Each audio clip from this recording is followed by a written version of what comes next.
पर यदि आप जीवन के प्रति संवेदनशील बनना चाहें, बोध बढ़ाना चाहें, सामान्य धारणा से परे चीजों को समझना चाहें, तो आप सिस्टम में जो डालते हैं वो बहुत महत्वपूर्ण हो जाता है। अगर हम ये देखें कि शरीर कैसे भोजन से सबसे ज्यादा खुश है, शरीर सबसे ज्यादा आराम में है, तो आप स्वाभाविक रूप से पाएंगे कि शाकाहारी या पौधों पर आधारित भोजन खाकर शरीर सबसे ज्यादा आराम में है। मैं दिन में एक ही बार खाता हूँ, जो मुझे पूरे 24 घंटे चलाए रखता है।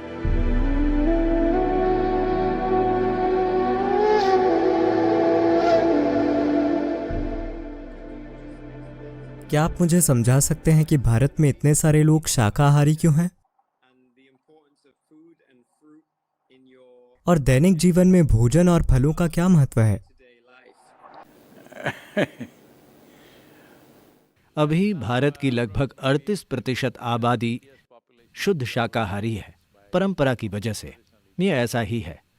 करीब 50 साल पहले लगभग 60% शाकाहारी थे, लेकिन पश्चिमी शिक्षा पाए डॉक्टर लोगों से कहते रहे हैं, अगर आप मांस नहीं खाएंगे तो आपको पोषण नहीं मिलेगा, आपको थोड़ा मांस खाना ही होगा।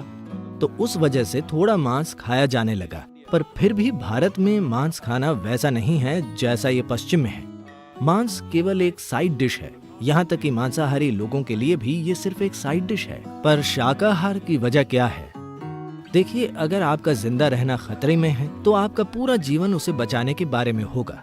एक बार जब जीवन संरक्षण का इंतजाम हो जाता है, तब आप सोचते हैं कि ये सब किस बारे में है, क्योंकि जब सवाल जिंदा रहने का हो तो ऐसा लगता है कि जब जीवन चलाना ठीक से हो जाएगा तो हर चीज जबरदस्त हो जाएगी। पर जीवन संरक्षण का ख्याल हो जाने पर आपको एहसास होता है कि ये सच्चाई नहीं है। आपका जीवन किसी और चीज की लालसा कर रहा है। तो जीवन जीना बहुत सरल और आसान था। ये एक समृद्ध भूमि थी, लोग अच्छे से जीते थे। उस कारण से उन्होंने भीतर की ओर देखना शुरू किया और कई चीजें विकसित होनी शुरू हो गयी। और एक महत्वपूर्ण बात यह है कि यहाँ की लगभग 70% आबादी हमेशा सक्रिय रूप से आध्यात्मिक थी।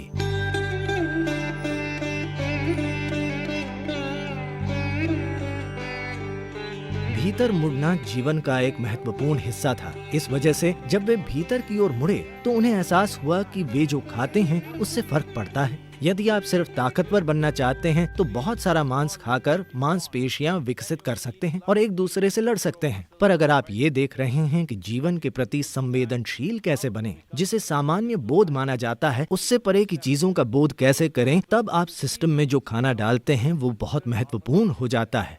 तो वो कौन सा भोजन है जो सिस्टम से सबसे कम प्रतिरोध के साथ गुजरता है, यानी कम से कम संघर्ष के साथ गुजरता है? तो इसे समझने के लिए आइए इसे ऐसे देखते हैं। जैसे मिसाल के लिए, अगर आप कच्चा मांस खाते हैं तो मांसाहारी जानवरों की तुलना में मानव सिस्टम में, सारे मांसाहारी जानवरों में आहार नली की लंबाई उनके शरीर की लंबाई की लगभग बस 3 गुना होती है। सभी शाकाहारी जीवों की आहार नली की लंबाई शरीर की लंबाई से 5 से 6 गुना तक होती है। तो एक इंसान में ये 24 से 28 या 30 फीट के बीच हो सकती है, जो हमारे शरीर की लंबाई का लगभग 5 से 6 गुना है। इस किस्म की आहार नली में अगर आप मांस डालते हैं तो ये बहुत ही धीरे धीरे आगे बढ़ेगा। It will travel through this very, very slowly, approximately. कच्चे मांस को सिस्टम से गुजरने में करीब 70 से 72 घंटे लगेंगे।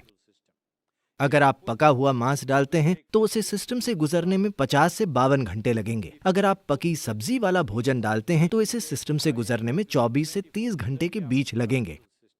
अगर आप सिस्टम में कच्ची सब्जियां डालते हैं तो उन्हें सिस्टम से गुजरने में 12 से 15 घंटे लगेंगे। अगर आप सिस्टम में फल डालते हैं तो उसे सिस्टम से गुजरने में 1.5 से 3 घंटे का समय लगेगा।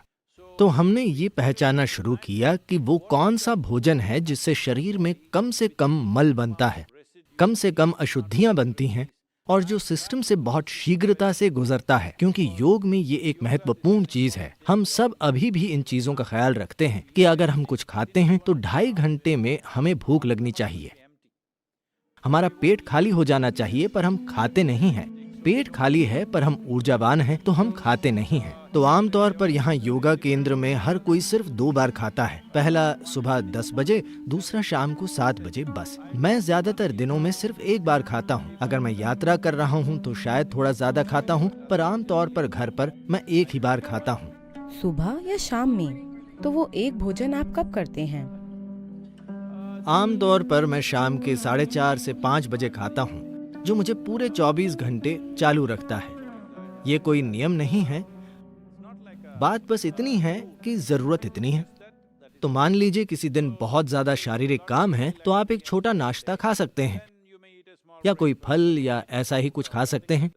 Food is not to be made into a philosophy or a kind of a... भोजन को फिलॉसफी या कोई धार्मिक प्रक्रिया नहीं बनाया जाना चाहिए। भोजन शरीर की जरूरत है। अगर हम इस पर गौर करें कि शरीर किस तरह के भोजन से सबसे ज्यादा खुश है, शरीर सबसे ज्यादा आराम में है, तो आप स्वाभाविक रूप से पाएंगे कि शाकाहारी या पौधों पर आधारित भोजन खाकर शरीर सबसे ज्यादा आराम से और सहज है। ये शरीर लचीला और आराम में है और इसे रोजाना कम काम करना पड़ता है। तो स्वाभाविक रूप से जिन्होंने अपने शरीर की प्रकृति पर गौर किया, वे सहज ही शाकाहारी बन गए। जब सवाल जिंदा रहने का था तो कुछ भी शिकार करना और उसे मारकर खाना एक स्वाभाविक प्रक्रिया थी।